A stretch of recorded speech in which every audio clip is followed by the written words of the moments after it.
Greetings, Mavericks and new viewers.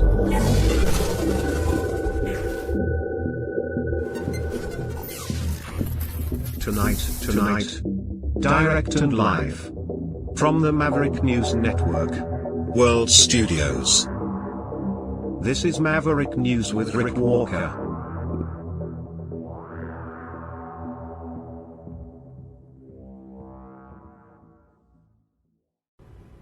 Good evening, everyone. Welcome back to the Maverick News Channel. Special broadcast tonight. Special guest coming back. A contributor to the Maverick News Channel, Gail Robertson, is going to join us in just a moment to talk about making media great again, or at least to discuss the big shifts, transitions, changes that we've seen just in the past couple of months and even weeks in social media and even mainstream media. We'll talk about the InfoWars sale. We'll talk about the arrest of Ezra Levant of Rebel News. We'll talk about Elon Musk possibly even buying MSNBC and much, much more. So stay with me. Gail will join us on the other side of this.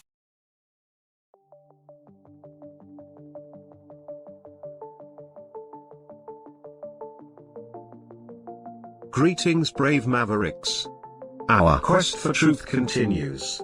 We go beyond fake news. Together we expose propaganda. Together we pull others out of rabbit holes. We are maverick thinkers. We are all unique individuals, defenders of individual rights and freedoms, credible, trusted, grounded in reality. Maverick News. Defending free speech. Donate at freedomreporters.com. Do it now. Tomorrow may be too late. Maverick News. The world is watching.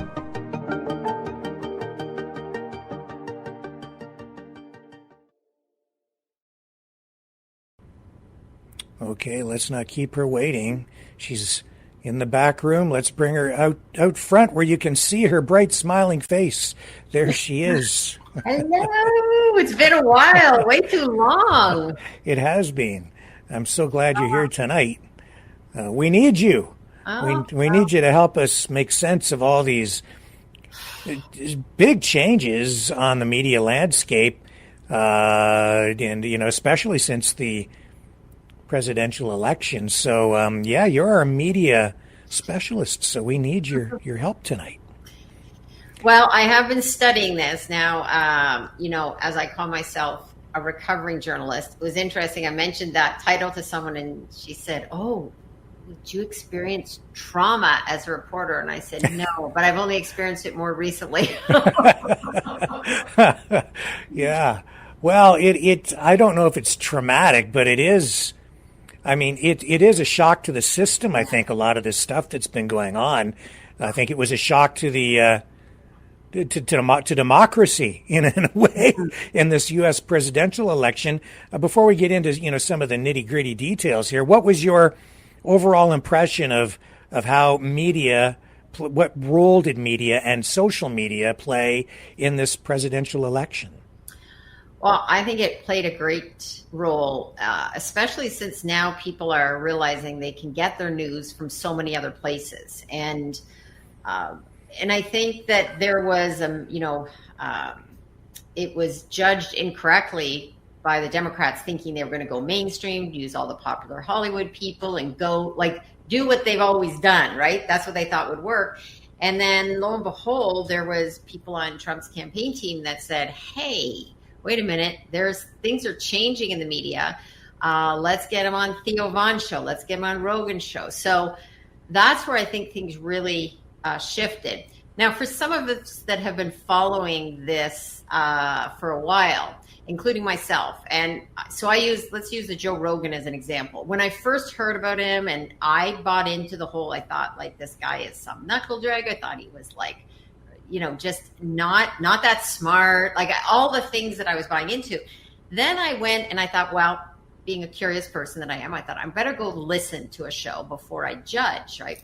So I spent some time listening to his interviews, and I went, wow, this is not at all what I was expecting. And I found he asked really good questions. And as someone who has asked questions myself in my line of work, I always like to learn from other good interviewers. So that's a longer answer to, I think that, when you go and listen to some of these shows and you really see that it's not what people have believed them to be. So, and I still hear people saying things, from the clips that they see in other places. They'll see it, one clip from a Rogan show or from any of those podcasts.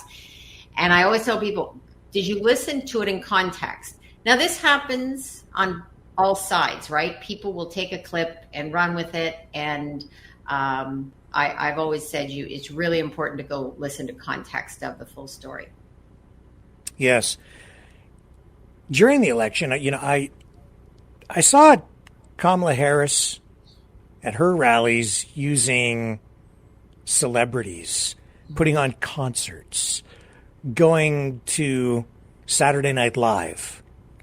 And I think she even turned down an opportunity to appear on the Rogan show, which blew my mind. And so instead of Kamala, J.D. Vance steps in and takes that slot. How much of an impact do you think that played? How much of a mistake do you think the Democrats made? I think that was a big mistake. And again, going back to, I think people on their team, and I do public relations, I work with people on how best to get your story out, which make sure the media you're going on, do that research, understand the background. I believe that probably the Democrats team did not go and spend that time to listen to Rogan's show and understood. And they thought he was just this right wing. He was just going to come in and attack her. But I heard him talking, and he said he really wanted her to come on. And if you listen to his show, he does want to get to know people. And he really doesn't do the gotcha things. Like, he pushes certain people more than others, but he gives them an opportunity to answer questions. I mean, his shows are anywhere from 2 to 3 hours plus long. So it's an investment in time to listen to them. But what I find fascinating is that they're really interesting interviews. And I listened to the one with Trump. I listened to the J.D. Vance. I listened to most of the Elon Musk. I haven't finished listening to that one yet.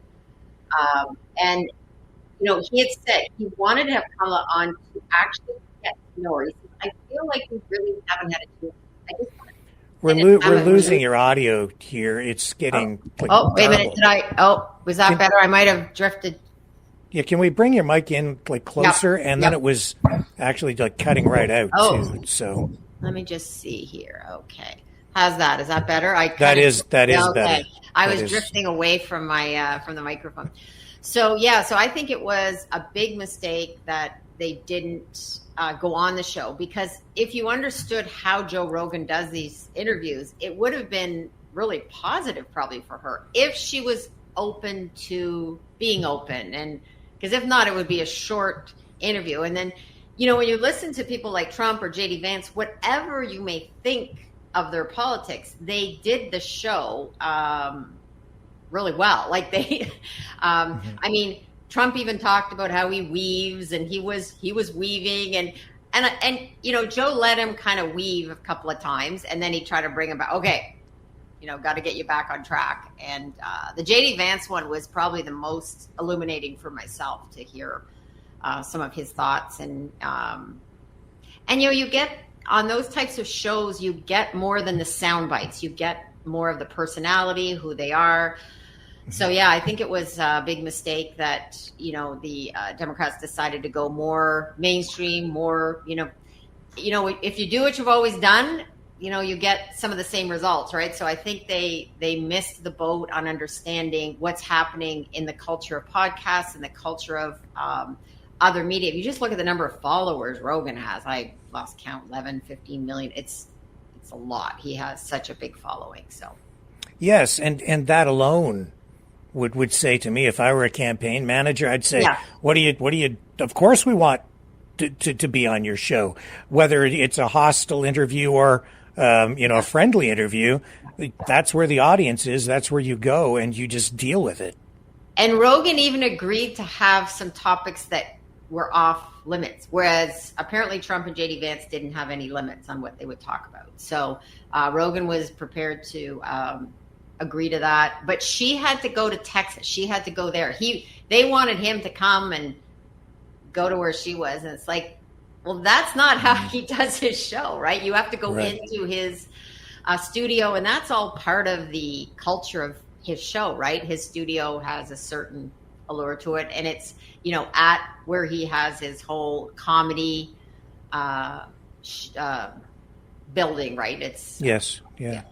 And it was interesting because Trump stayed longer than he was originally scheduled, and then he was late for a rally, which also shows you that intuitively he knows the importance of that platform. It was more important to do that because he had a bigger audience than even at the rally where he ended up being late. And then he got negative media for showing up late at the rally, where people were trying to say that he just doesn't care about his supporters. But, he made that video apologizing as he was en route and still got to the rally, but it was at least 1 or 2 hours late.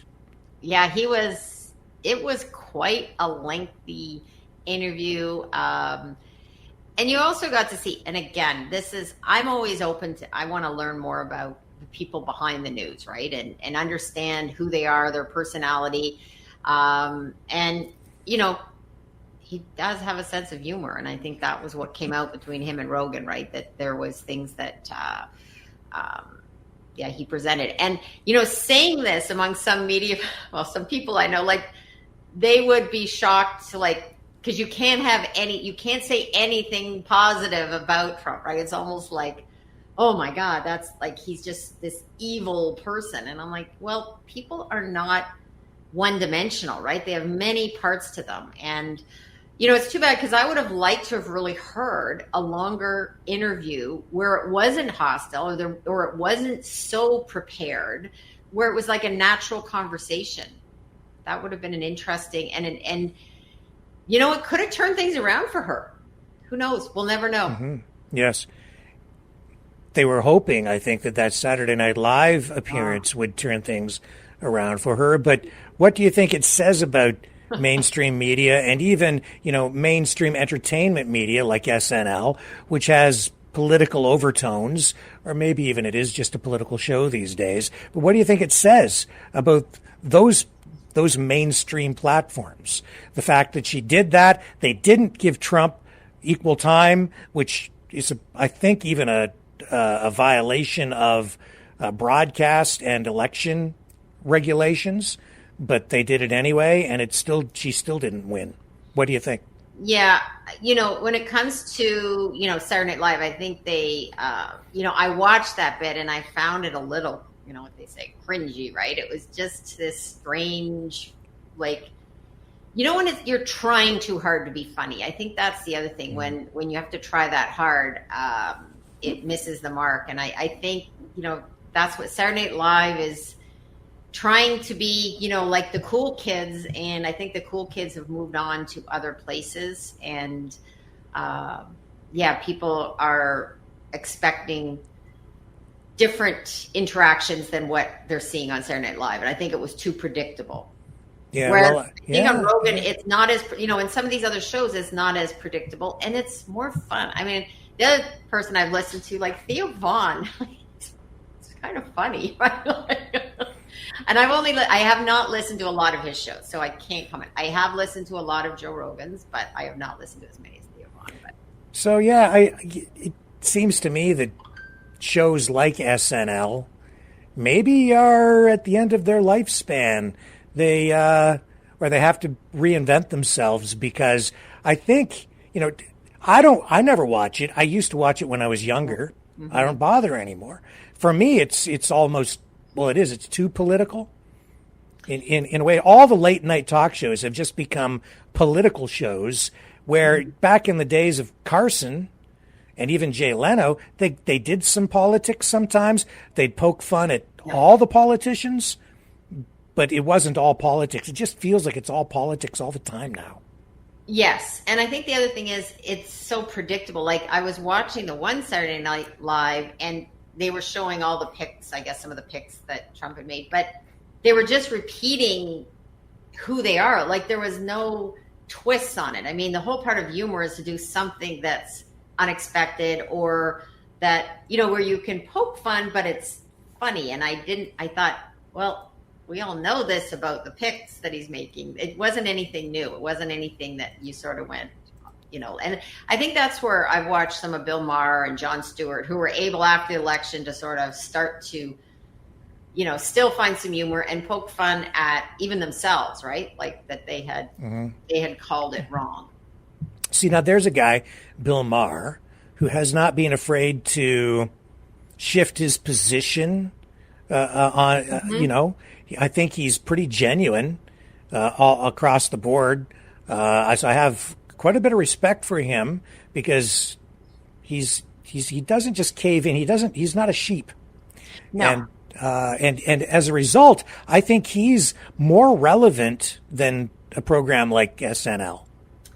Yeah, I find him to be funny because, he's not a one side only, like that he's promoting. He actually can, and anybody that can poke fun at themselves too, and admit when they're wrong, admit when, hey, I missed that, and he's also said like, hey everybody, we got to move on, like which I appreciate because yes, as someone said, we have to move on. I think someone in the comments said, why are we talking old news? Yeah, we do need to move on, except some of those things that we found happening in the past will repeat themselves because it's now going to also be relevant to what we're seeing in Canada as well, because some of the same things are applying, that people have lost a lot of trust and faith in mainstream media and they are going elsewhere. And there's opportunities now for people to go elsewhere to get their news, not only from the mainstream media. So it is, well, it's old in some ways. It's going to be a trend that we're going to see, that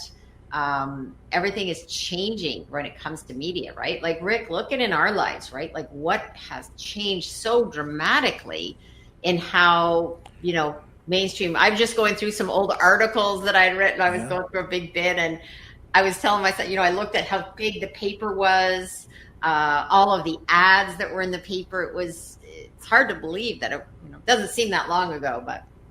Yeah. Just last night, I was looking at some of the old broadcast equipment that I have here. I have a UVW 1800 Betacam SP deck that I bought on eBay years ago to do my automotive show, and I'm looking to get rid of it, right? So there's strangely still a market for it, but the technology has changed, the mediums have changed. It's a totally different ballgame now because of social media. And I think, do you think that what we're experiencing now is the fallout from even the pandemic and mainstream media losing a lot of its credibility during that period and betraying some of the trust with the public? Are they reaping the results of that? Yeah, I'm going to say yes, because even for myself, where I saw things really shift was during the whole, like when we looked at the convoy, when we looked at coming into the pandemic, when we looked at the convoy in Ottawa and how everything started to shift in terms of where people were getting their news. And I was watching this all unfold because I was watching a lot on TikTok, and I was watching these people leaving from the west coast of Canada coming towards Ottawa. And at the same time, I was looking for mainstream media to be covering this, and I didn't see coverage. So I was watching this unfold and thinking, okay, Ottawa, they're going to be getting ready for this because they're watching these, like there was picking up momentum as they're coming across, the prairies, and no one seemed to be talking about it until all of a sudden everybody was shocked when they came to Ottawa. I wasn't shocked because they said, do you know all these trucks? And I remember talking to a good friend of mine in Ottawa, and I said, they're going to be there for weeks. And they were like, oh, they're probably just going to stay for a few days. I'm like, you don't travel all the way across Canada in your trucks with food, with family, and stay for a couple of days. So I had predicted, I said, it'll be minimum 3 weeks. Like they're settling in. And what happened was, as we know, the police kind of told them where to go set up. Again, no one believed that this was going to take hold and that there was going to be the momentum that happened. So for me, that was a real moment in time where I thought, okay, media did not cover this, but some of the social media did. And then the other item that happened was when I think it was Twitter before Elon Musk, was when, or was it YouTube? They canceled Dr. Robert Malone. And he is someone I had followed, so I was aware of his knowledge and his expertise when it came to, and we're on YouTube, so just we're still dealing with that stuff. Okay, yeah, gotta watch that. So I caught me before. I wasn't going to say the word. Isn't that terrible?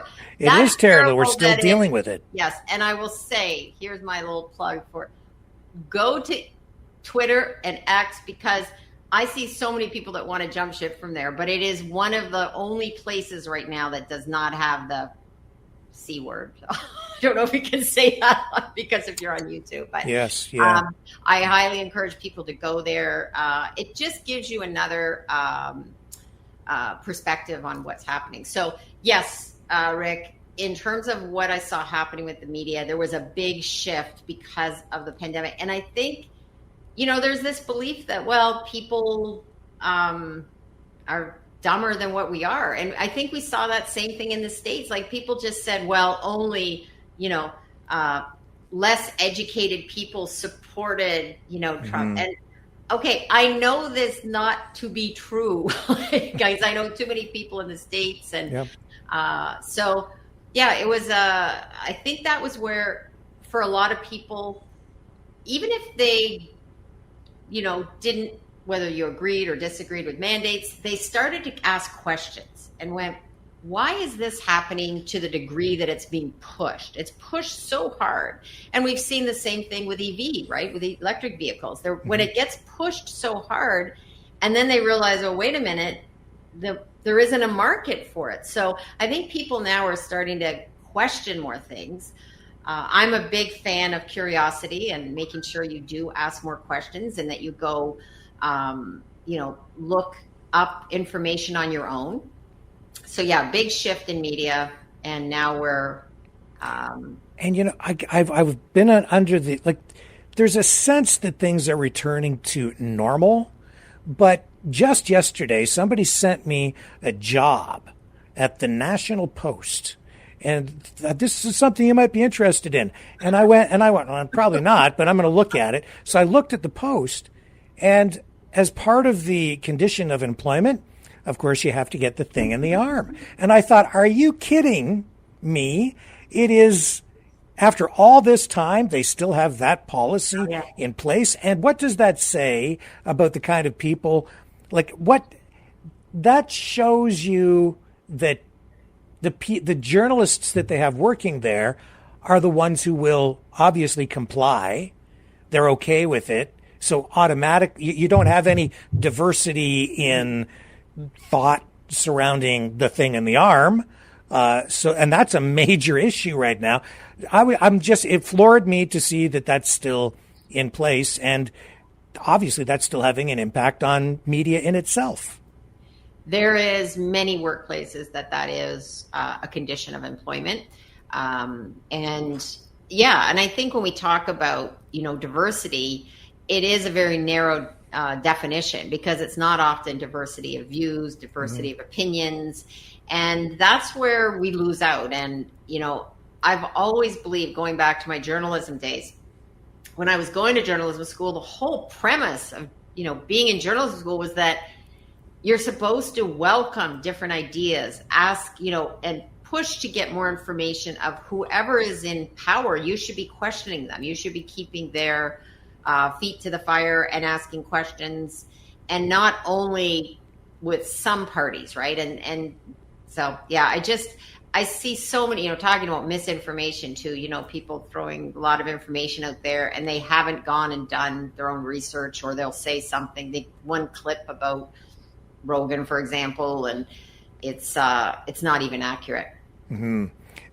So just moving along, and it's kind of, this is still all in the same, this is all connected, but we saw just over the weekend Ezra Levant of Rebel News, arrested. I think it's the first time he has been arrested, but other Rebel News reporters have been arrested multiple times. David Menzies of Rebel News in Canada, arrested 5 times now, I think. I have the clip of Ezra being arrested at this protest where he was trying to interview, I guess, pro-Palestinian, or he would say pro-Hamas supporters. I'll run the clip and then I'll get your comments. Well, because it's not up to him to say you have free speech there, but not you. Well, yeah, because you're inciting this crowd and then it reaches a peace. Well, your presence is inciting them, and that's exactly what you're trying to do. Because I'm a Jew. No, because you're trying to incite them. I haven't tried to incite them. I want to take a picture of the hate crime that You you're could have done it on abiding. the other side. You didn't need to walk over. No, I wanted to go out. I don't now I'm think going to tell you to anyone- move over there. And if you don't I allowed you to take that video. Let's get I that allowed on you to there. take that Yeah. I'm not So you're crossing the refusing road. to leave? I'm refusing to leave. Why? Because I'm a Jew, I'm a citizen, and I'm your boss. And I don't leave if you say Jews aren't Well, you know allowed what? on the street. In the interest of keeping peace here and public safety, you're under arrest for breach of the peace. Take a minute. Good. Take this.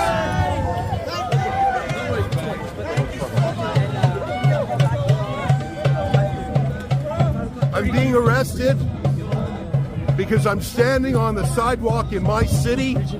Well, because it's not up to him. Okay, so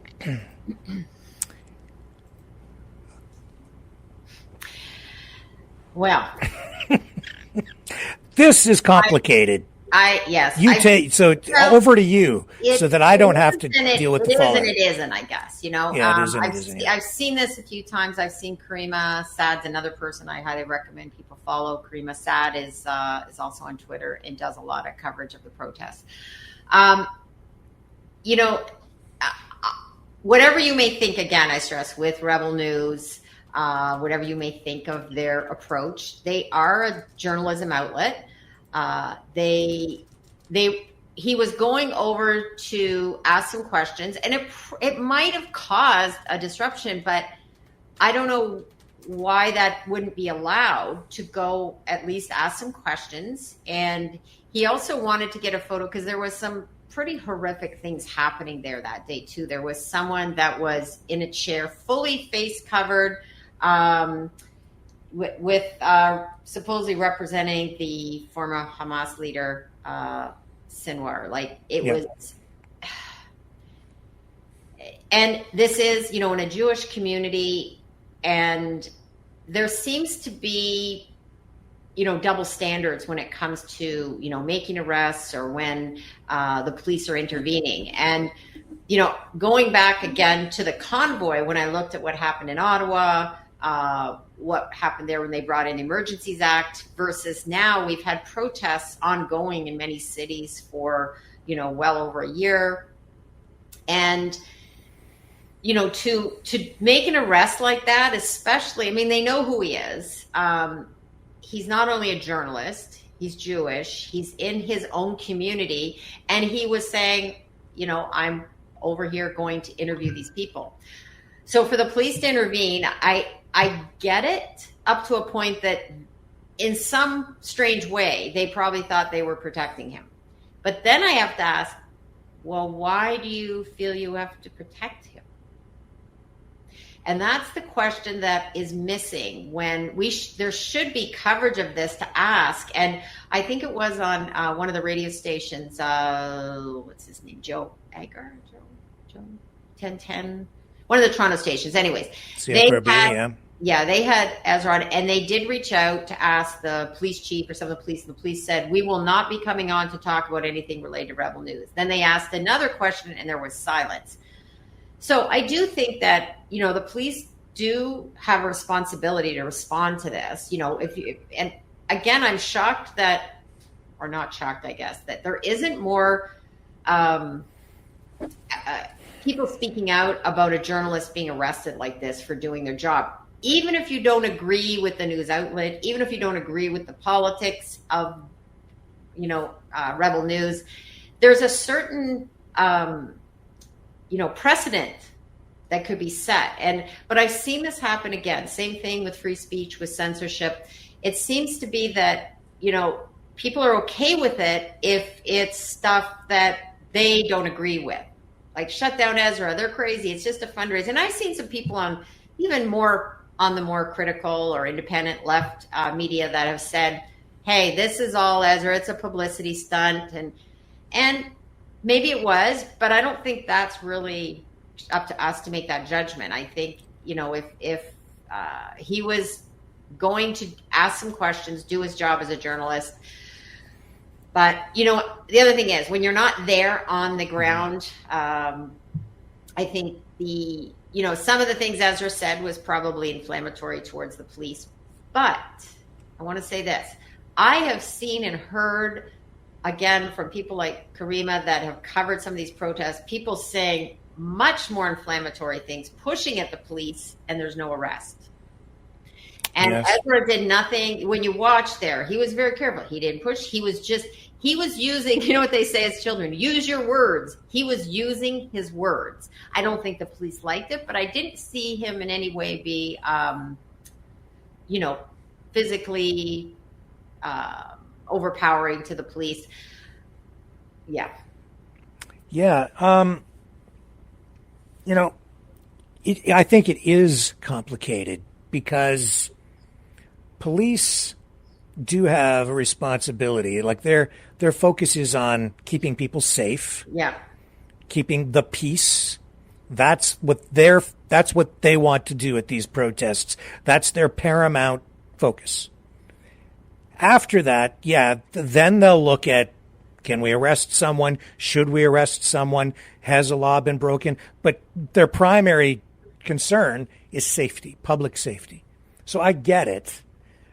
But at the same time, Ezra's there, and people can accuse him of engaging in a publicity stunt.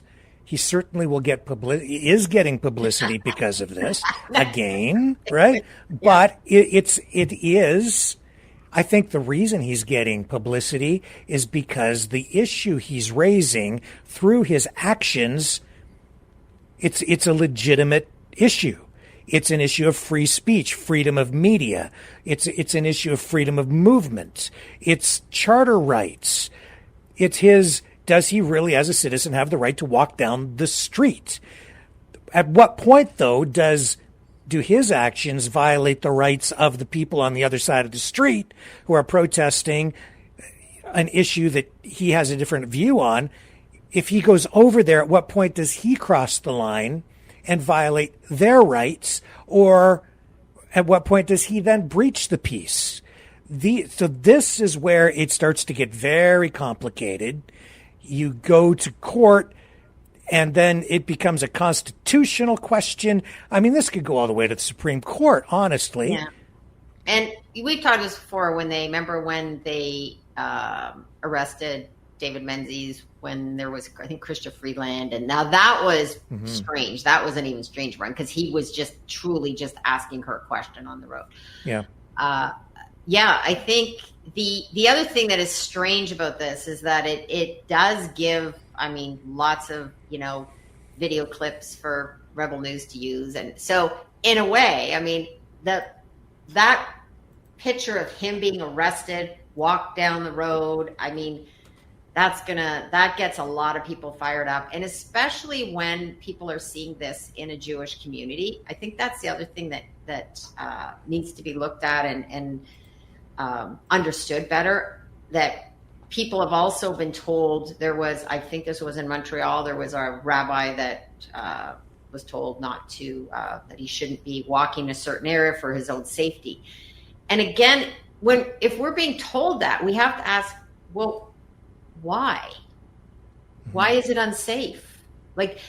So that's the big question I have. Okay, why did you think Ezra would be unsafe if he's just going asking a question? I've never seen him really. I don't think he's someone who's violent person. I don't think he's there with physically aggressive to anyone. He might with his questions ask that. But no one is asking, well, why did the police feel it would be unsafe for him? And I think that's the missing question that there hasn't been a lot of insight given to that. I think the answer is quite obvious. And maybe I can get you to pull your microphone in a little bit closer. I'm doing it again, am I? Yeah. Hang on, let's pull it in here. But It's because he's Jewish. Yeah. The people on the other side of the street are pro-Palestine, pro-Hamas, pro-whatever. They're on the opposite side of an issue that he does have a bias with, right? It's reflected in his media outlet. I don't think there's any question about that. So, I mean, right. And so there's a clash there. Right. We know the answer to that, but the question is, if he's going over to ask questions, I guess, so my question is more, why would there be a safety issue for him? I mean, I know why, but isn't that the concern we have, is that there'd be a safety issue? Like, this brings around, here we go round and around on this topic, is that, there's been, I know Karima and her videographer have been, Karima is, I believe she's Palestinian, and I believe her videographer is Jewish. And they have been attacked, like, horribly, right? And so mainly for going out and just, all they do is they take video of people out protesting. And I have to wonder, like, if you're out protesting, normally wouldn't you want your message being carried forward? If you are doing lawful protesting and you're going around saying, here's what we want, here's our message, you should want to get your message out. For some reason, they don't want their message being taken. And I understand with Ezra probably why they wouldn't want through his lens, but for someone like Karima, I don't see why there would be an issue. They're just taking video of. Well, this is the whole thing with these protests, and people, in my view, those protesters are the usual protesters that you get, who are they're the Antifa people. They're also the BLM people. They're also the pro-Palestine people. They're also quite often from labor movements. They are quite often from the communist organizations, or the progressive left. It's the usual suspects, if you will, right, for lack of a better phrase. But these are the people who it's the same people, and they wear their masks, and so you can't see who they are. And if you think that they're all Palestinians, think again, because they're probably, half of them are probably from the suburbs, and they're probably white kids whose parents are dentists, doctors, lawyers, and well-heeled folks who are sending them all to university, where they're having stuff implanted into their brains where they feel they have to go out and protest NATO and capitalism and, and just go down the list. Yeah. That's anti-colonialism. Well, I wonder, I continue to ask why that is allowed, that especially when they're doing things that would lean more into violent activities, that they're allowed to have their full face covered. I don't know why that's been allowed. And what's happened is it continues to escalate, and the police have not taken action, especially in Toronto. And, I've said this for a while. The police have a tough job, the frontline police, because they're given direction. Oh, yes. They don't have, they're being told you have to go out, and you can't veer off what you're told as a police officer, because you'll be in a lot of danger for your own personal safety too, if you go against what your partner's doing. So when they're going out, they're being told this is what you need to do. And I think someone wrote this in the comments too, they're keeping the peace. So what, I think someone wrote, the police always choose the path of least resistance, hence why Ezra was arrested. So that is true. They're going to go. But what's happening now is more and more people are getting upset about this, because they are seeing that there is different approaches to how arrests are made or not made, because there's been some other things that have happened. Sure, because these protesters, the usual suspects, regardless of what the issue of the day might be, they block streets. We saw in Montreal that they took things to a whole new level over the weekend, smashing windows, setting cars on fire. That wasn't a protest. It erupted into a full-scale riot. And, we've seen condemnation from the Prime Minister and the Mayor of Montreal now, but I'm not sure how serious they are about it, because sometimes I think they're kind of on the side of the protesters. the mayor of Montreal said these were not anti-Semitic protests. They were not that this was about NATO. But that's same not, people though. Well, that's the thing. It's the same people. So, but I think there was this attempt to sort of make it sound like it was just it's just the typical. Oh, I think they said black. What do they call it? Black. The group that come all in black that they're she was trying to defer Antifa. Yeah, they were trying to defer to that, but that's not what I mean. There seems to be other views on that. Yeah, I don't think that it was entirely. I think that maybe where's the clip here? I've got it here. If she's saying it's not anti-Semitic, well, how about this?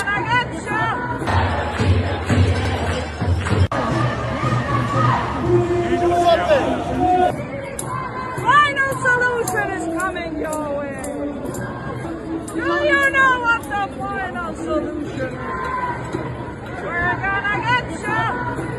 Final solution. You know what that is, huh? You are on a killing spree. You are on a killing spree.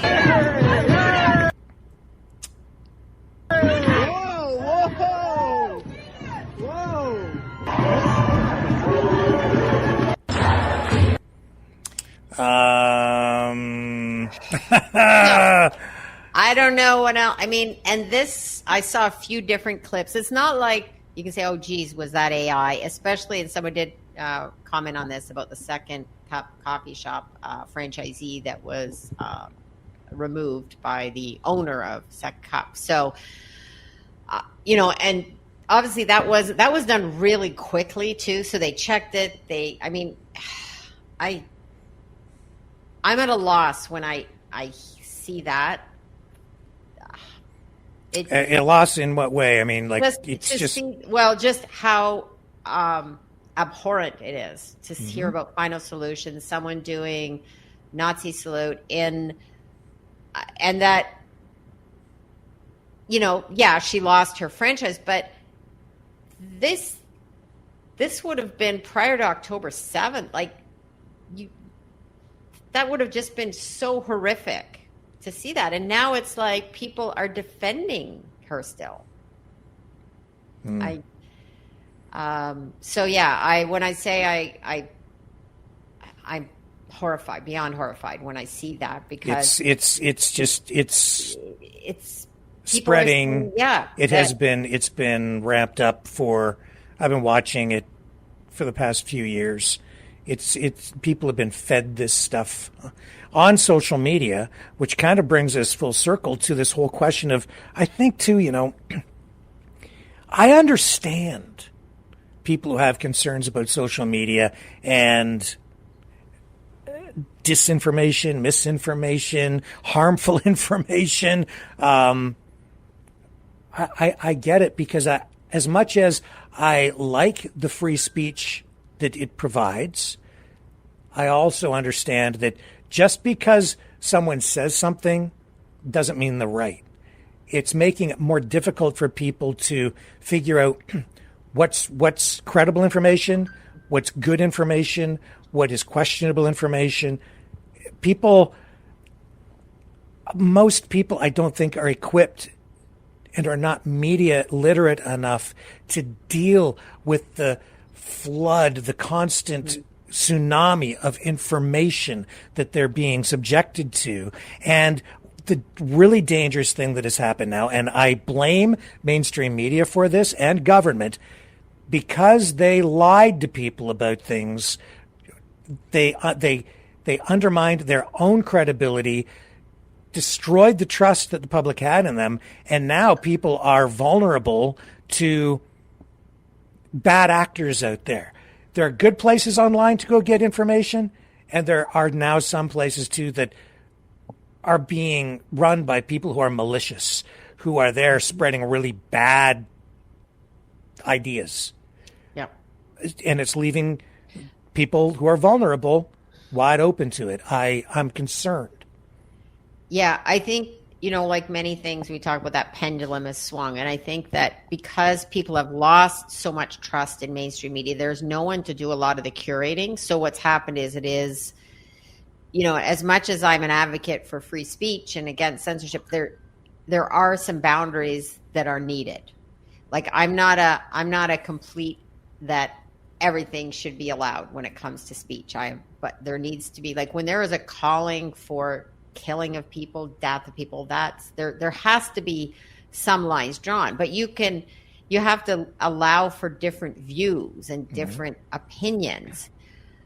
And that, it's not easy. If it was easy, right? We wouldn't be having these kind of conversations. But I do think that, the media has lost so much control because of they didn't do what was needed to be done, which was curate some of these things and maintain some of that. There was an option to do that, and it was ignored. I think what we've experienced is social media platforms, especially Facebook, YouTube, where they've gone beyond curating content and imposing outright censorship, which has only made it worse, because then people just point to that and they say, well, we can't trust YouTube, we can't trust Facebook, and they're just trying to and I think people are of the mind, because people tend to think in black and white or right versus wrong.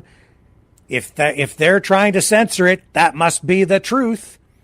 Yes. Right? So now you're into, again, dangerous territory. And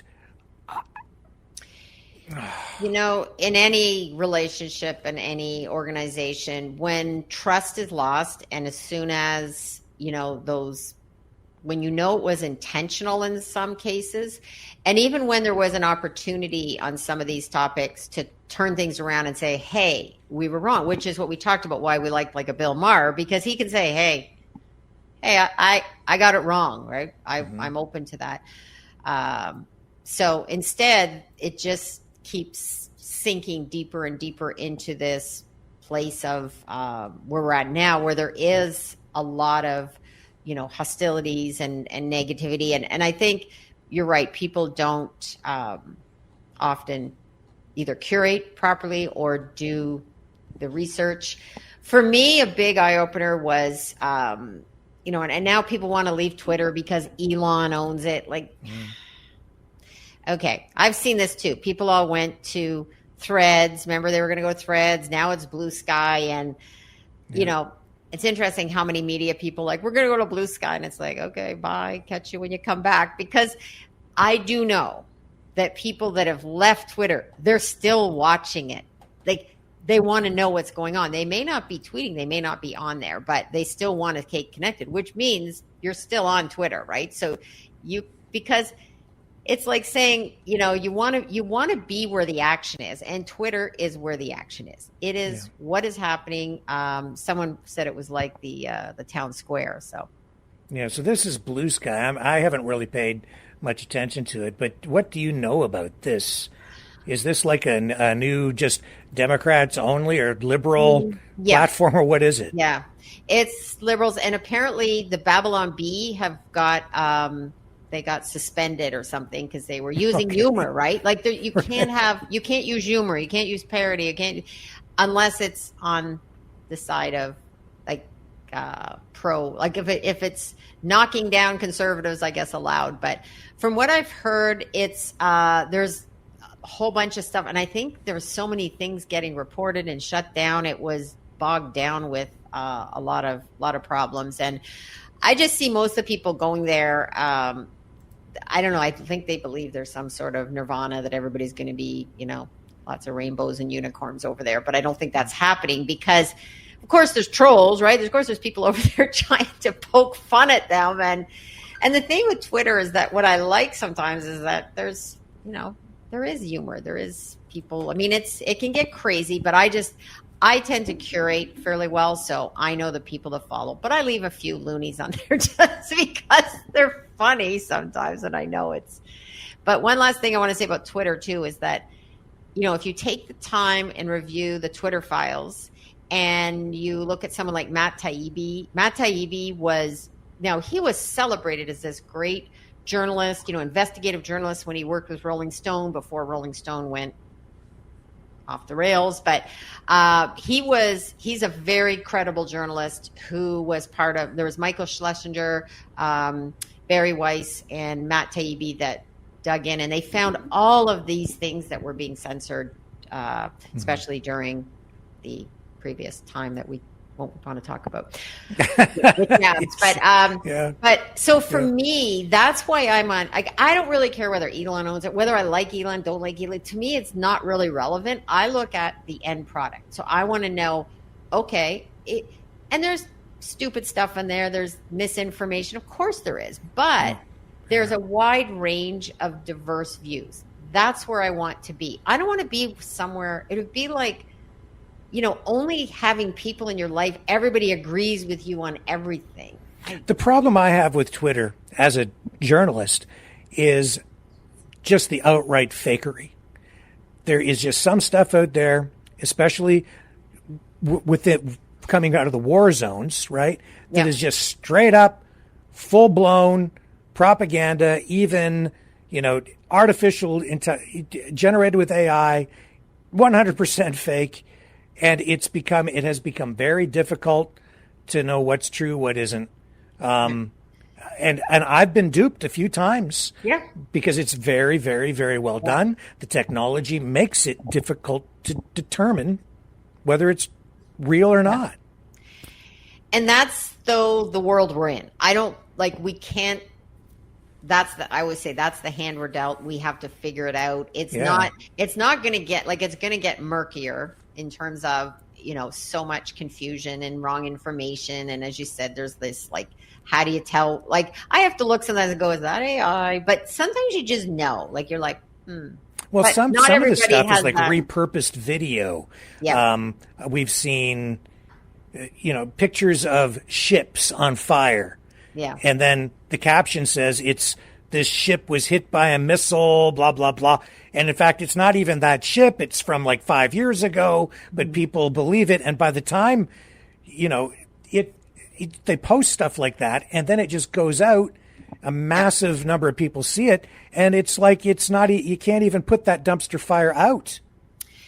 Now, the one thing with Twitter is they do have community notes. Now, they don't catch everything. I get it. But there's at least, it's not bad. They've caught some things because I've been reading something and went, this sounds weird. Yep, it is. It's not true. So, I think, this is probably a story another time we can talk about, is that where do we go next? What do we do with all of this? Because we've been duped with, weapons of mass destruction. I mean, it's happened in mainstream too, right? So right, sure. It's just now everything gets, blown up more and passed on more because with social, there's so many, it's so easy. And that's the downside of Twitter. It's very easy for someone just to retweet and, It seems to me like everything has gone to another level. In the past, there's an old saying. It's like the first thing you do when you take over a country is you go in and you take over the television and radio stations to control the means of communication. Mm-hmm. But what's going on now is if you want to take over a country or take over a government, the first thing you do is take over the media, which is, I think, kind of what's, sort of going on. It's everything is kind of everything's out in front now. And now we have this new form of warfare. It's fifth generation warfare, but the information war is, I think, maybe the most important aspect of the war overall, because if you control how people feel, what they think and what they support, you can undermine support for a war effort and get people to not want to fund it anymore, or take an opposite position on something where they'll even support the enemy, right? It's with the technology the way it is today, it goes way beyond dropping leaflets on the enemy saying you might as well give up, right? It's way beyond that. And it's psychological warfare, not just information warfare. Do you have any thoughts on that? Yeah, in terms of, how widespread information can go wrong, especially wrong information. In terms of thoughts, I guess I still come back to, okay, how do we go about this? Number one, what is the solution? Because I don't think we've had a lot of time spent on that. But the governments are also now working on censorship and putting people in jail. So let's do a little sidebar here. As you know, I was following when Tommy Robertson was here in Canada, and he was arrested here in Canada. Now, in the UK, he's in jail right now because they told him he couldn't promote this film he had made, and he said, I'm going to put it out there, and he's now in jail. And apparently, the last I heard, he was in jail with people that, like, criminals that have done horrific things, and here he is in there for contravening some law. I think it's a civil law. It's not even a criminal. I haven't looked up recently, but that is very, very disturbing. What I'm seeing happening in the UK, and then you start seeing what's happening here in Canada with, Tamara Litch and Chris Barber. We don't see a lot of mainstream coverage of that. Like, they've been dragged through everything, and yet other people, we see this where people are getting arrested and Pat King just found guilty on 5 of the 9 charges, I think it was, that were leveled against him in relation to his activity with the Freedom Convoy just in the past week. Yeah. And he had to stand there and not say anything to the media when he came out, because he's still prohibited from giving interviews to the media. See, this is another form of fear that is instilled in people. So if you want to control people, that's what you do. You make it so that people are afraid. Look at people that got their bank accounts frozen for donating $50 to the convoy, or $100, or these are the things that I think are so disturbing, and yet we don't really see a lot of mainstream media coverage about these issues. These are the issues that need to be addressed and talked about, and they should be pushing back against governments that are supporting this type of approach, but they're not. And I said this for a while. The tables will get turned. Can you imagine? I said, if the reason everybody should be speaking up about this is that even if you don't agree with the convoy, if you don't agree with what they were doing, what happens when it's another group and there's a new government and they did the same things? How can you... Well, there will be, because hypocrisy seems to be running amok in this country of late. So, I think we are seeing a shift in that regard, because after Trump was defeated in the previous election, he was dealing with bans on social media, banned off Facebook, banned off YouTube. They took his voice away, or they tried to. So what was the response to that? Well, it was to create Truth Social. It was him. He was banned on Twitter. So what was the solution? Elon Musk. He didn't wait for the country to be taken over to then take over social media. He bought social media so he could take over the country and help Trump get reelected. And that's really what happened. So that's what I'm sort of talking about too. It's like, this is the change in the dynamic and the strategy in the way information platforms are being used today versus the way they used to be used by governments to not only take over countries, but also to just maintain control over the population after they form government. So I'll throw it back to you, because we're seeing new developments even there with Elon Musk and X, and even with mainstream media and what he might be doing there. Right, which is what we first started talking about when we talked earlier today, was the whole, Elon Musk buying MSNBC, which at first it's like, oh, ha, ha, ha, like, that's funny. Oh, wait a minute. Is he going to do it? Like, I think he could. This would be, my friend once said recently, she says, good thing I got a new popcorn popper for everything that's happening now. You're sort of watching everything unfold.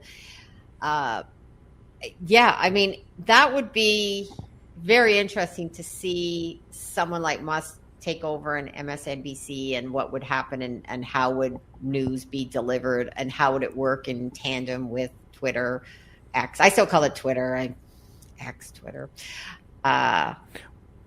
Very difficult situation, though, because if you didn't have someone like Musk, who's, if not the richest, one of the richest human beings on the face of the planet, right?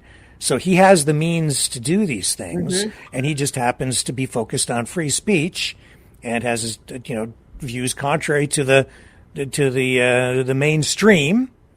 But if not for him, where would we be now? That's why I am such a fan, and I've been, in some people in my circle, they would not agree with me, and they think, I've heard this, Elon Musk, they hate it. But when I try to ask why, what is it about him? Well, they don't like it, and usually it comes back to, he's supporting Trump or this or that. And you know what? What is interesting about some of the people that were once celebrated, Elon Musk, for so many things he did in terms of, with Tesla, in terms of space. I mean, he was seen as this great guy. Same thing with RFK Jr. When it came to environmental law, he was celebrated on the left.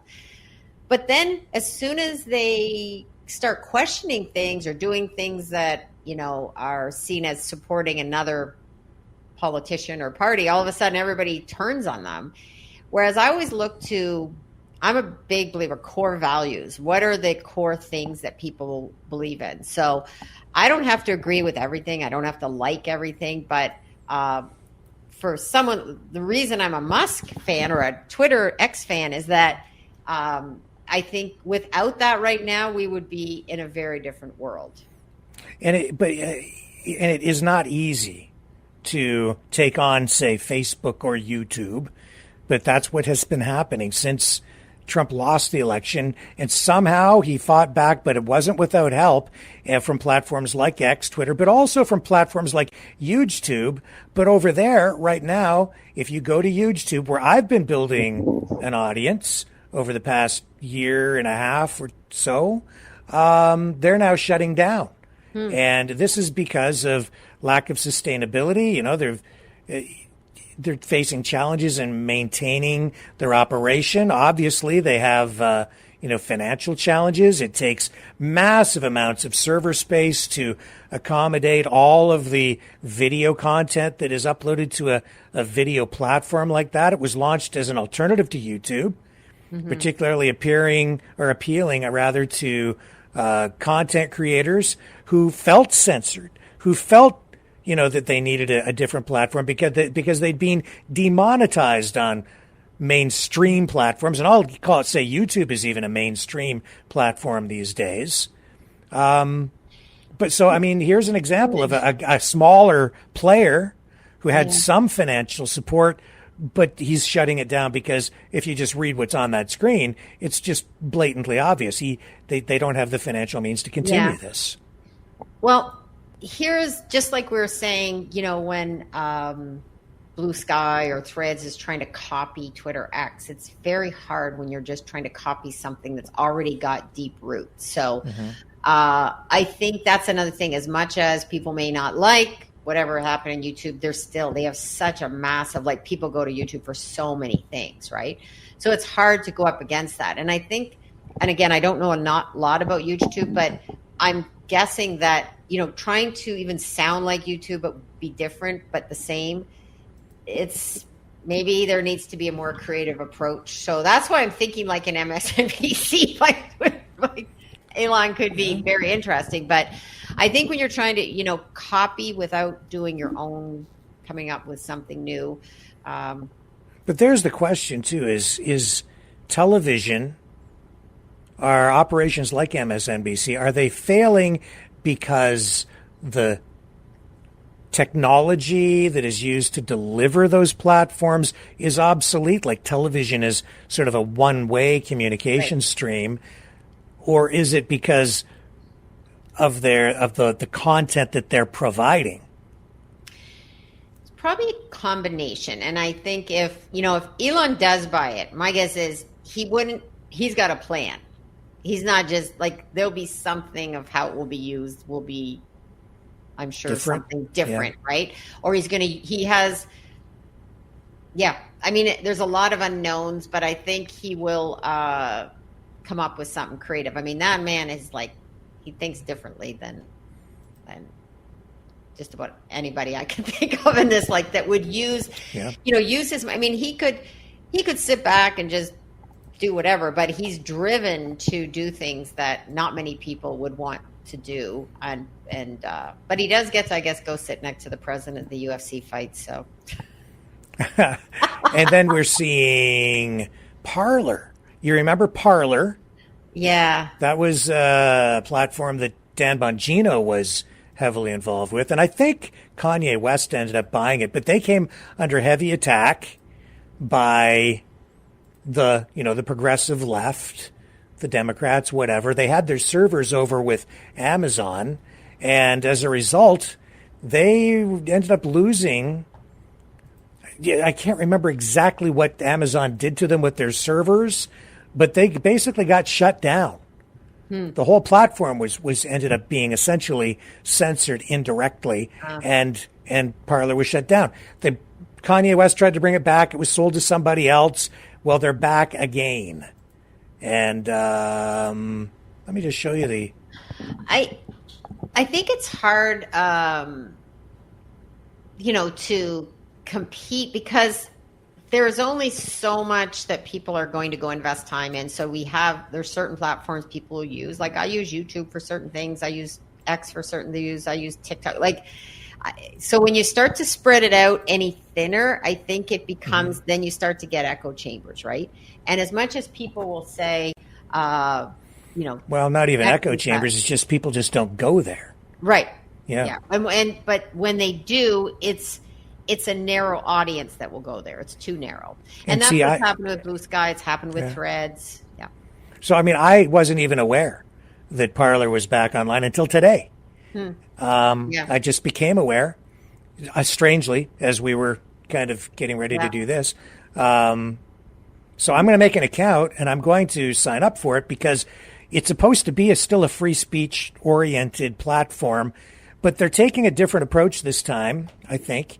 And what they're doing over here is they're sort of putting filters on content that may be offensive to some people or controversial. So they'll put like a label on it. And then if you want to look at it, you can look at it or not look at it.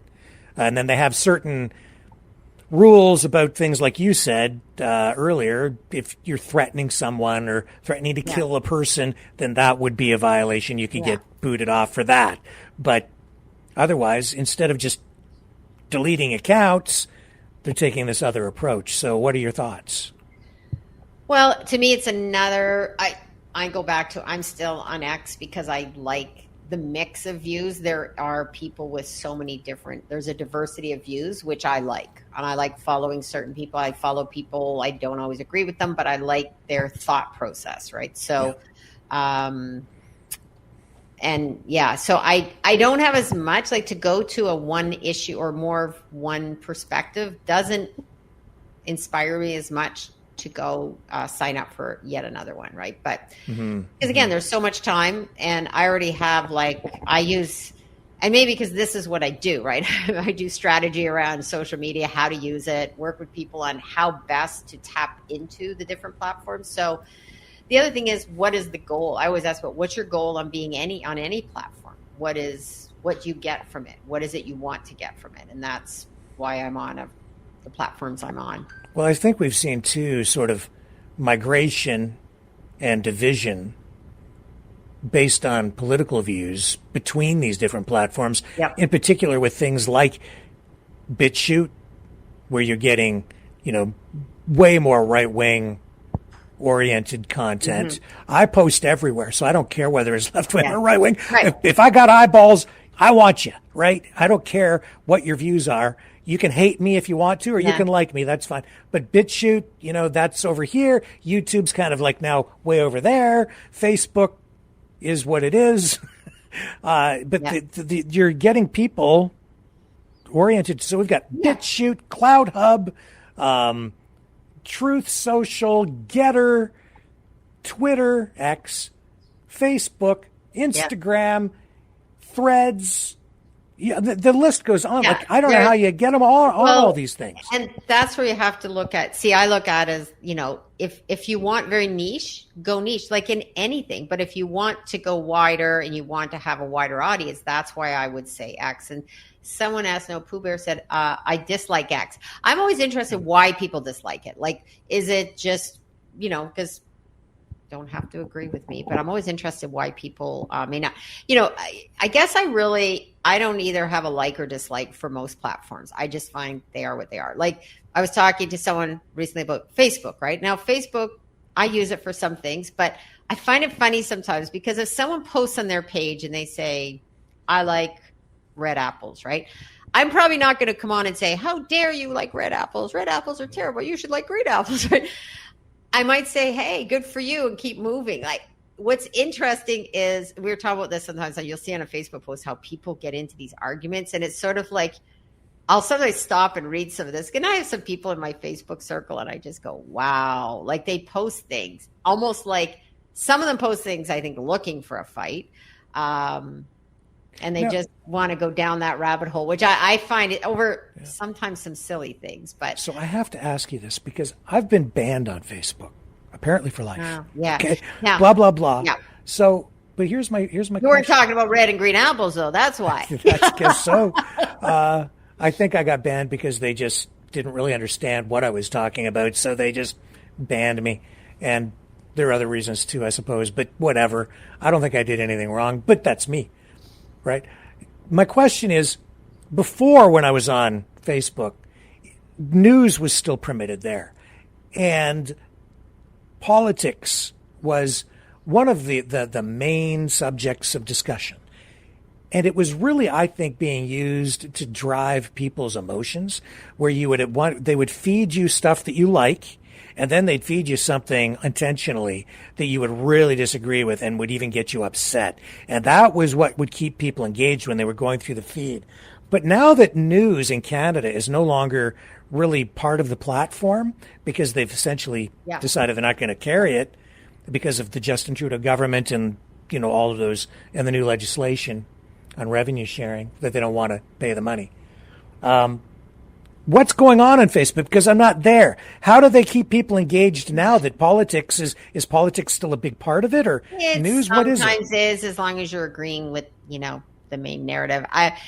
For me, Facebook is more about events, local events, what's happening. Like, it's, posting things that are all nicey nice. It's the unicorn for me, right? I find Facebook, I would never post anything like that was at all controversial, because number one, people would just go off their lids and start, commenting, and I'd get probably people wanting to unfriend me or don't talk to me again. I don't know.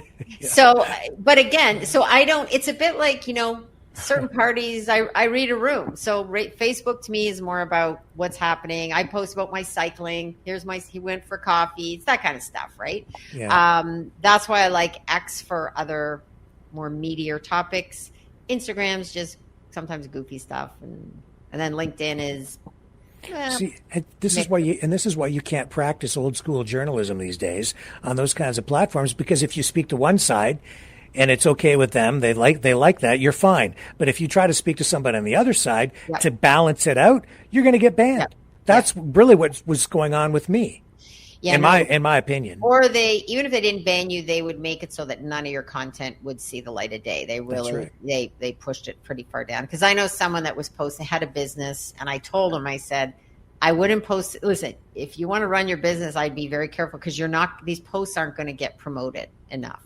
Mm-hmm. So that's the thing. It is, I always say, you don't have to like it. This is the way it is. These are the the way social media works. That's what I often tell people too, is that unless it's your own website and your own blog and your own content that you own, someone else owns it. So you have to play by their rules. So if you want to be on Facebook and get attention, you got to play by their rules. Yeah. That's just the way it is. And even LinkedIn, I mean, there's, I know people that got banned on LinkedIn. Yeah. So, yeah. Okay. Well, let's take a little break. Okay. And we'll come back, and I still want to talk about a few other things, including the sale auction of InfoWars. Done.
Maverick News. The world is watching.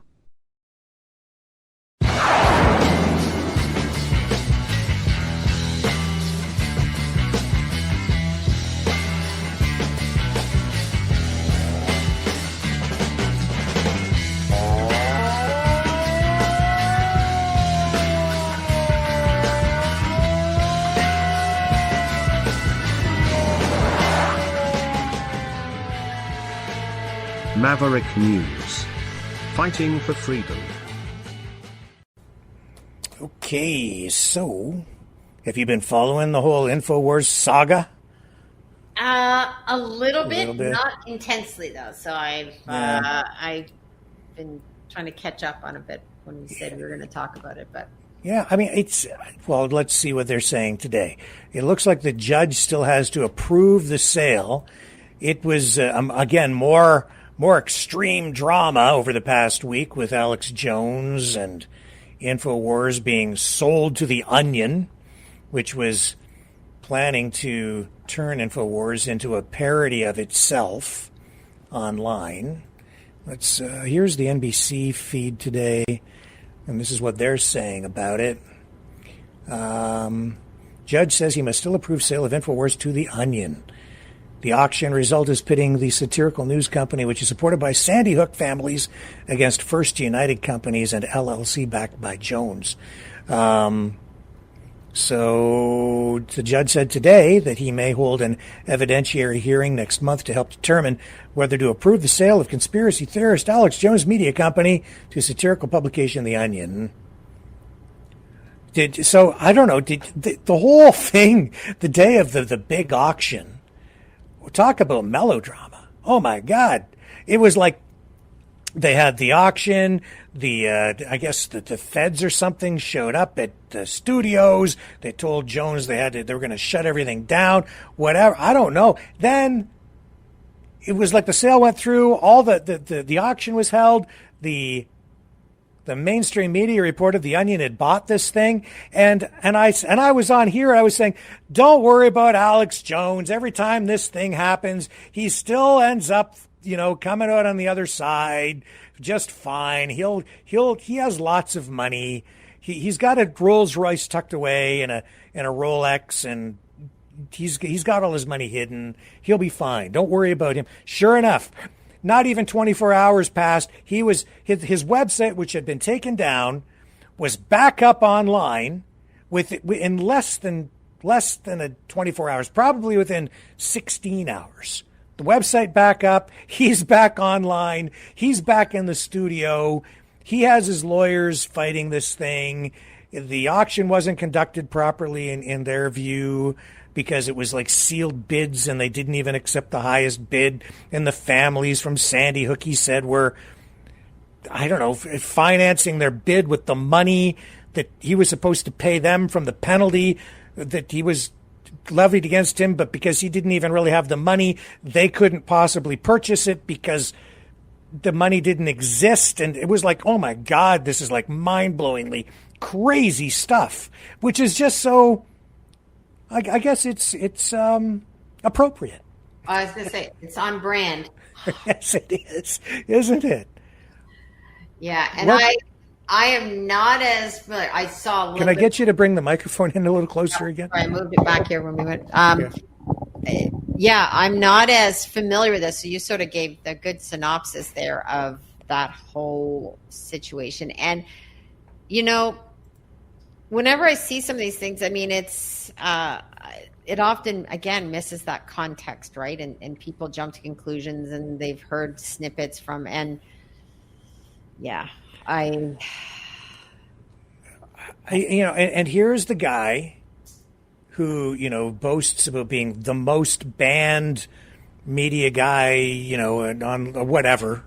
And this is just so typical. And it just plays out. It almost feels choreographed to me, to be frank.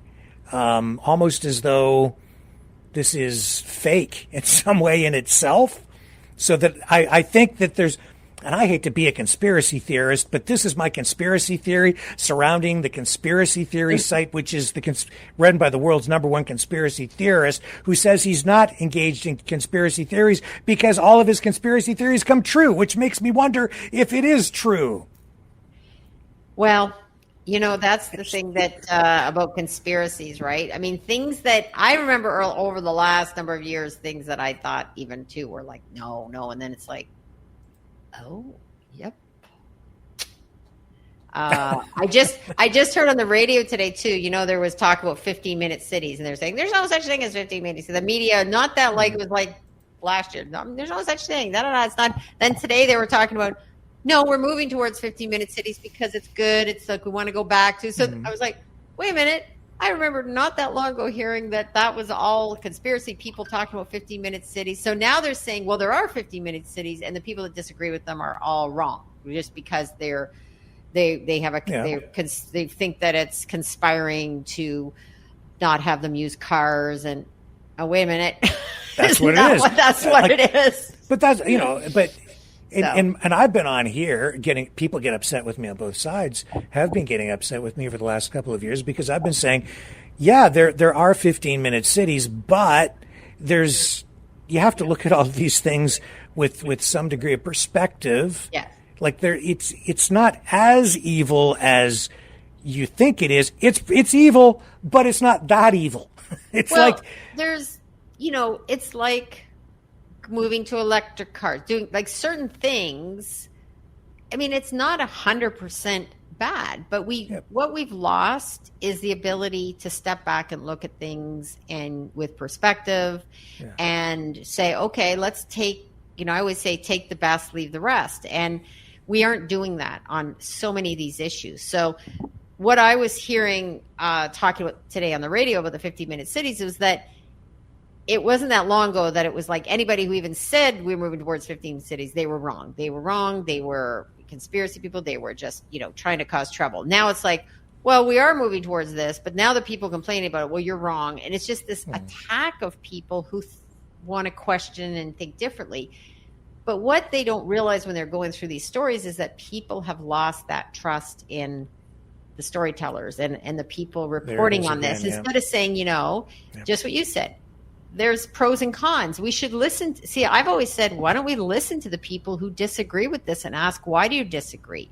Mm-hmm. Same thing for years now. I've said, we need to ask people why they would support Trump. Why do they want to change? We need to ask more questions and listen to different views. And that seems to not be happening on all these topics we talked about tonight, is that there's a lack of ability to question and give context. And that's why when I'm talking about media and what I miss about media is that our jobs in media was supposed to be able to give context and help shape, take all the information, take very different views, and bring forth stories to let people know what's happening without injecting our opinions all the time.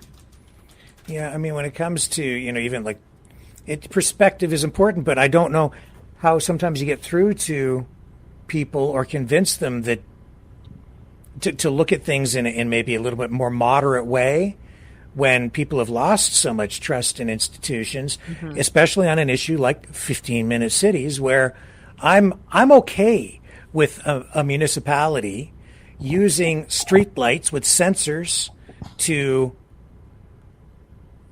send a message to a central control, where they're saying there's a light has gone out over here, so you send someone to fix this street light.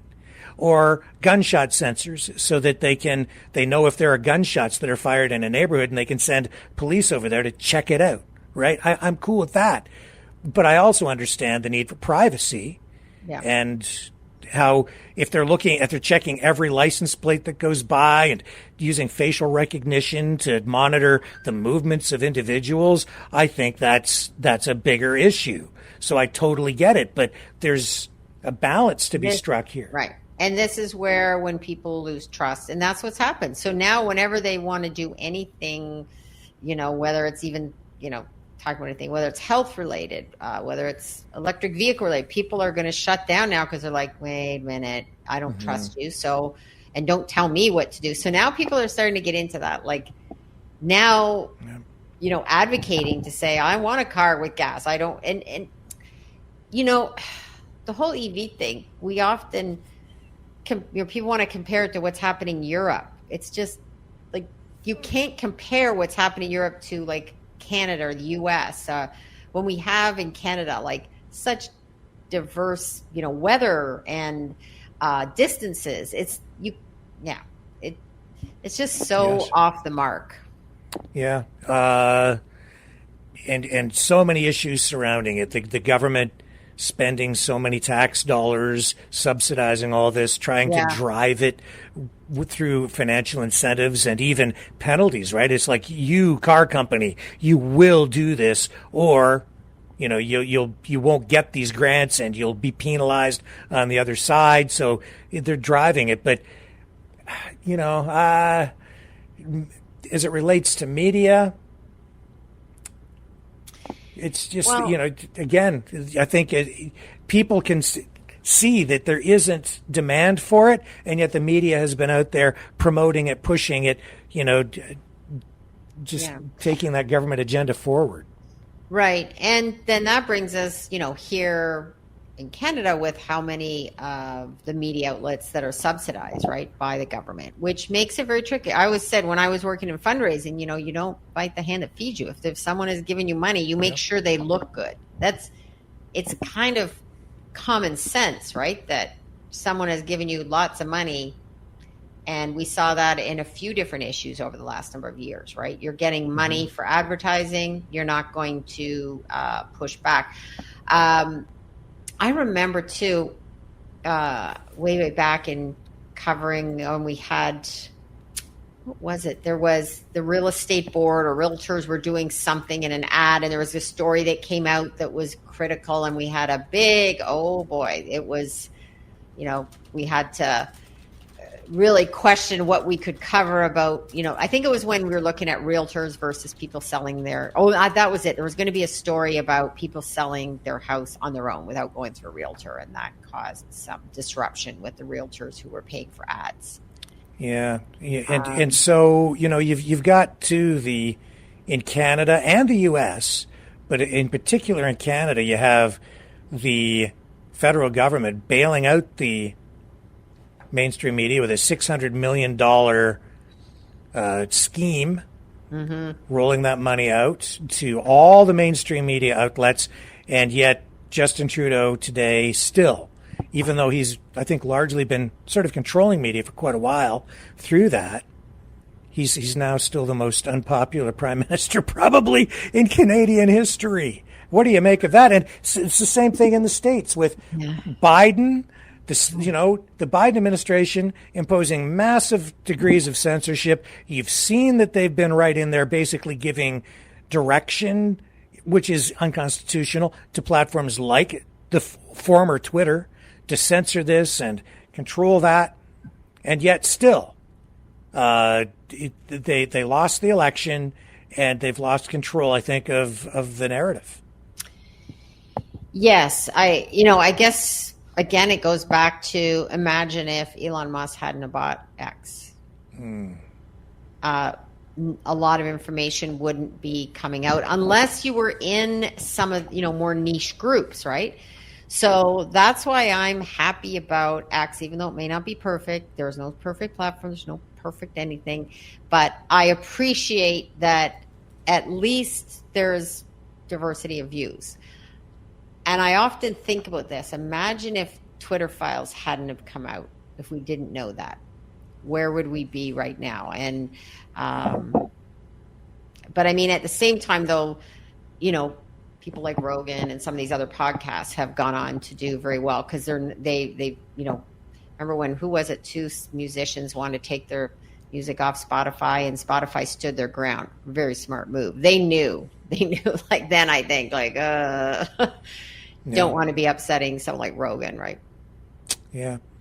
So, in a nutshell, to kind of wrap things up here tonight, what do you think we're facing here? Is this does this show that no matter what happens, eventually truth bubbles up to the surface, or did we just get lucky because someone like Elon Musk and some others have pushed back against the censorship and the efforts by government to control media by setting up alternative platforms like Parler, like Truth Social, like Brighteon, like, and now X taking over X? Well, I like to think that, things aren't always as bad as they seem or as good as we sometimes want things to be. So, I think because of, I guess, to a certain degree, I have a belief that there is, in my faith, that there's something greater happening, and that's what's happened over the last number of years. I think Elon stepping in and us, having the ability to see different views is really important. And it's also about getting outside our own narrow views. That's why I do I have friends with a wide range of views. And I listen a lot. I listen to see, where people are at. But I also notice when I spend time, whether cycling or doing things outside of, just following the political trends, is that, the sun comes up, life goes on, the world keeps moving forward. And, that old saying, this too shall pass. And I do believe that and it's important to get outside of your own narrow view and see what else is happening around you in the world. And, that's where it's important to meet new people. And, you may not agree with everybody's politics, but there are really good people that may have different political views than you. There's different people that I have in my circle that have different political views than me, and I still like them. And just one last thing. Tonight's thumbnail says "Making Media Great Again," and I've got kind of Elon Musk's face on there. Was media ever actually great when you were working as a journalist in mainstream newspapers? Were you finding that there was censorship? Were you being controlled? Or was media better then? Was it great then? Are we making it great again with people like Elon Musk? Or are we just fooling ourselves and it was never great before and we're trying to make it great now? I don't think it was necessarily, great. Again, that perfection, but it was probably better than when I see what's happened more recently, I go, wow, I'll go back to issues we dealt with back then, right? Yeah. At least there was some allowance for different perspectives, but then it was more, I'd say, more corporate owned. It was a different approach. I mean, I got in trouble more from being probably too much on, would have been considered on the left back in the day. So it's funny now when people think, I go, listen, but my views haven't really changed that much. A lot of the things I'm talking about now, free speech, against censorship, a lot of these things I've always believed. It's just the foundation has shifted. So now, when I was fighting probably for free speech and against censorship was because it was more maybe railing against what was happening more on was considered on the right. But now I'll still fight for that. It doesn't matter when it comes to free speech, and that is that I will fight even for people's right to say things I don't agree with. Well, from drawings on cave walls to the printing press to the telegraph, yep, to television, film, radio, and now social media and artificial intelligence. Every time there's a new technological revolution or evolution, we end up, I think, revisiting all of these issues again. Free speech, yep, censorship, yep, what are the restrictions, what we have to rejig things to make it work, and it seems to me we're kind of going through that process right now. Yes, and I think, obviously shows like yours, other people that are doing things that, because of a true belief in wanting to keep these conversations going. And that's what I really respect about what you're doing, Rick, is that, you are someone who really wants people to become more aware.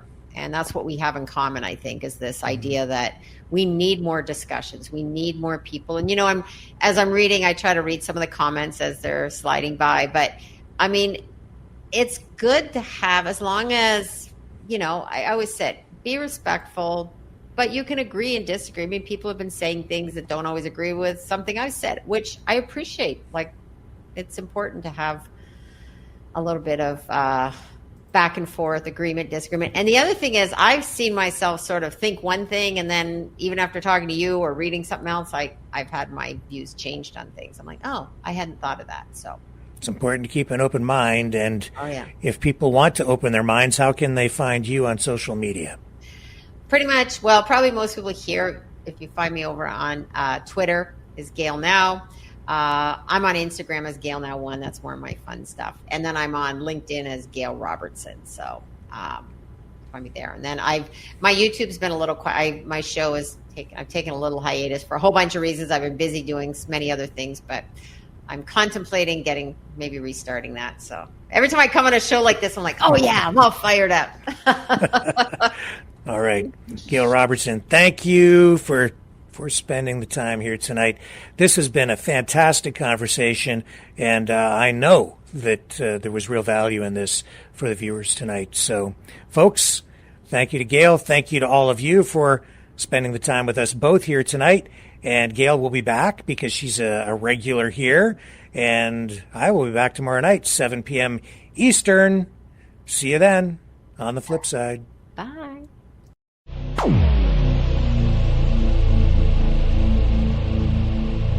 This has been a Maverick Multimedia production.